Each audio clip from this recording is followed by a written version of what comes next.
APPSC group 2 ఆశావాహుల కోసం ఈరోజు మనం ఒక చాలా ముఖ్యమైన టాపిక్ గురించి మాట్లాడుకుందాం. అదే భారతదేశ ఇంధన రక్షణ. ఇది కేవలం ఎకానమీ లేదా జాగ్రఫీకి సంబంధించిన అంశం మాత్రమే కాదు, మన దేశం తనని తాను ఎలా కాపాడుకుంటుంది, ఇంకా భవిష్యత్తులో ఎలా ముందుకు సాగుతుంది అనే ఒక పెద్ద కథ ఇది. ఈ కథని మనం 2 వ్యూహాల ద్వారా అర్థం చేసుకుందాం. ఒకటి రక్షణ కవచం, రెండవది దాడి చేసే ఆయుధం. మన ఇంధన కథ మొత్తం మొదలయ్యేది ఈ ఒక్క నెంబర్తోనే, 88%. ఇదే మనం బయటి దేశాల నుండి దిగుమతి చేసుకుంటున్న ముడి చమురు. దీనివల్ల మనం ప్రపంచంలోనే 3వ అతిపెద్ద చమురు వినియోగదారుగా ఉన్నాం. కానీ ఇదే మన ఆర్థిక వ్యవస్థకున్న అతిపెద్ద బలహీనత కూడా. చూద్దాం ఈ ఒక్క నెంబర్ మన జాతీయ భద్రతను ఎలా శాసిస్తుందో. ఈ 88% అనేది ఒక నిరంతర ప్రమాదం. ఇది నిన్న మొన్నటి సమస్య కాదు. 1973లో మొదటిసారి చమురు సంక్షోభం వచ్చినప్పుడు వ్యూహాత్మక నిల్వల ఆలోచన మొదలైంది. అప్పటినుంచి ఇప్పటివరకు ప్రపంచంలో ఎక్కడ ఏ చిన్న సంక్షోభం వచ్చినా మన చమురు ధరలు ఆకాశాన్నంటాయి. ఈ చార్ట్ చూస్తే మీకే తెలుస్తోంది ఈ సమస్య మనల్ని ఒక రక్షణ వ్యూహం వైపు ఎలా నడిపించిందో. సరే, మరి ఇలాంటి ఆకస్మిక దాడుల నుండి మన దేశం తన్ను ఎలా కాపాడుకుంటుంది? దీనికి మొదటి సమాధానం ఒక అభేద్యమైన రక్షణ కవచాన్ని నిర్మించుకోవడం. అదే మన వ్యూహాత్మక పెట్రోలియం నిల్వలు, లేదా సింపుల్గా చెప్పాలంటే ఎస్పీఆర్లు. ఇవి ఏంటంటే భూమి లోపల తొలిచిన అతిపెద్ద రాతి గుహలు. ఇందులో ముడి చమురును నిల్వ చేస్తారు. ఒకవేళ హఠాత్తుగా మనకు చమురు సరఫరా ఆగిపోతే ఆ అత్యవసర పరిస్థితి నుండి మనల్ని కాపాడటానికి ఇదొక జాతీయ బీమా పాలసీ లాంటిది. భౌగోళికంగా చూస్తే ఏపీపీఎస్సీ పరీక్ష రాసేవాళ్లు దీని ఖచ్చితంగా గుర్తుపెట్టుకోవాలి. మొదటి దశ ఎస్పీఆర్లో భాగంగా ఆంధ్రప్రదేశ్లోని విశాఖపట్నంలో ఒకటి నిర్మించారు. దీని సామర్థ్యం 1.33 మిలియన్ టన్నులు. ఇది చాలా ముఖ్యమైన పాయింట్. సరే, మన దగ్గర ఈ కవచం ఉంది. కానీ అసలైన ప్రశ్నేంటంటే ఇది మనల్ని ఎంతవరకు కాపాడుతుంది? ఇది సరిపోతుందా? ఈ ప్రశ్న పరీక్షల్లో చాలా తరచుగా వస్తుంది. ఇక్కడే మనకు అసలు విషయం అర్థమవుతుంది. చూడండి, అంతర్జాతీయ ఇంధన ఏజెన్సీ అంటే ఐఈఏ ప్రతి దేశం దగ్గర కనీసం 90 రోజుల దిగుమతులకు సరిపడ నిల్వలు ఉండాలని చెప్తుంది. కానీ మన ఎస్పీఆర్లలో ఉన్న నిల్వలు కేవలం 9.5 రోజులకు మాత్రమే సరిపోతాయి. సరే, దీనికి ప్రైవేట్ కంపెనీల దగ్గర ఉన్న నిల్వలు కూడా కలిపితే మనం 74 రోజుల మార్క్ దగ్గర ఉన్నాం. అయినా కూడా మనం చేరాల్సిన లక్ష్యానికింకా దూరంగానే ఉన్నాం. ఇక్కడ చాలామంది స్టూడెంట్స్ ఒక చిన్న తప్పు చేస్తారు.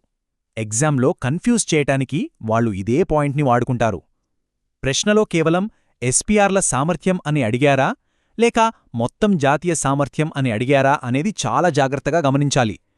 9.5 రోజులు వేరు, 74 రోజులు వేరు. ఈ తేడాను గుర్తుంచుకోండి. రక్షణ కవచం గురించి చూశాం కదా. ఇప్పుడు మన వ్యూహంలో రెండో భాగానికి వెళ్దాం. ఇది కవచం లాంటిది కాదు, ఇది ఒక ఆయుధం లాంటిది. మనం మొదట్లో చెప్పుకున్న ఆ 88% అనే నంబర్ను మార్చడానికి ఇది ఒక చురుకైన ప్రణాళిక. దీనికి ప్రపంచంలోనే బెస్ట్ ఎగ్జాంపుల్ ఎవరంటే బ్రెజిల్. 1970లలో చమురు సంక్షోభం వచ్చినప్పుడు వాళ్ళు తమ ఇంధన వినియోగంలో సగానికి పైగా ఇథనాల్ వైపు విజయవంతంగా మార్చగలిగారు. మరి ఇండియా ఏం చేసిందో చూడండి. ఈ చార్ట్ చూస్తేనే మన ప్రయాణం ఎంత అద్భుతంగా ఉందో అర్థమవుతుంది. కేవలం 10 ఏళ్లలో మనం పెట్రోల్లో ఇథనాల్ కలపడాన్ని 1.6% నుండి ఏకంగా 19% పైకి తీసుకెళ్లాం. ఇది ప్రభుత్వ విధానాలు ఎంత బలంగా పనిచేస్తున్నాయో చూపిస్తోంది.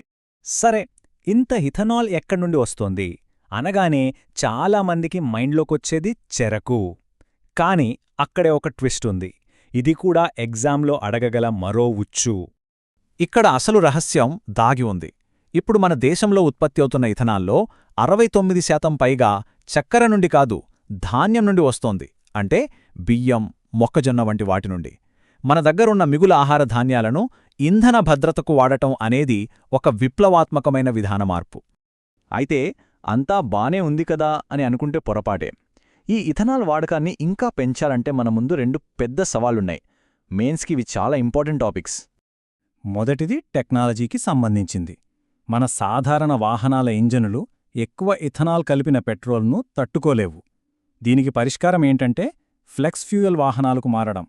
దీనికోసం దేశవ్యాప్తంగా ఒక పెద్ద మార్పు రావాలి. రెండో అడ్డంకి పాలసీకి సంబంధించింది, ముఖ్యంగా ట్యాక్స్ విషయంలో. చాలా సింపుల్గా చెప్పాలంటే ఇథనాలేమో జీఎస్టీ కింద ఉంది, పెట్రోలేమో జీఎస్టీ బయట, సెంట్రల్ ఎక్సైజ్, స్టేట్ విఏటీ కింద ఉంది. ఈ రెండు వేర్వేరు పన్నుల విధానాలు ఒక పెద్ద సమస్యను సృష్టిస్తున్నాయి. దీనివల్లేమవుతోందంటే ఇథనాల్ కలపడం వల్ల పెట్రోల్ ధర తగ్గాలి కదా, కాని ఆ పన్ను ప్రయోజనం జనాలకు చేరట్లేదు. పెట్రోల్ బంక్ దగ్గర రెండింటికీ దాదాపు ఒకేలా ట్యాక్స్ పడుతోంది. అందువల్ల జనాలకు ఇథనాల్ కలిపిన పెట్రోల్ వాడటానికి పెద్దగా ప్రోత్సాహం ఉండట్లేదు. సరే, ఇప్పుడుదాకా చాలా విషయాలు చూసాం కదా. ఎస్పీఆర్లు, ఇథనాల్, బ్రెజిల్, ట్యాక్స్, ఇవన్నీ ఎగ్జామ్లో సులభంగా గుర్తుపెట్టుకోవడానికి ఒక సింపుల్ ఫ్రేమ్వర్క్ చూద్దాం. మన ఇంధన భద్రతను 2 రెక్కలుగా ఊహించుకోండి.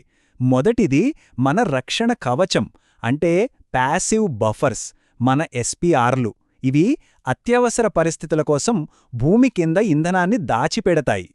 రెండోది మన దాడి ఆయుధం, అంటే యాక్టివ్ సబ్స్టిట్యూషన్.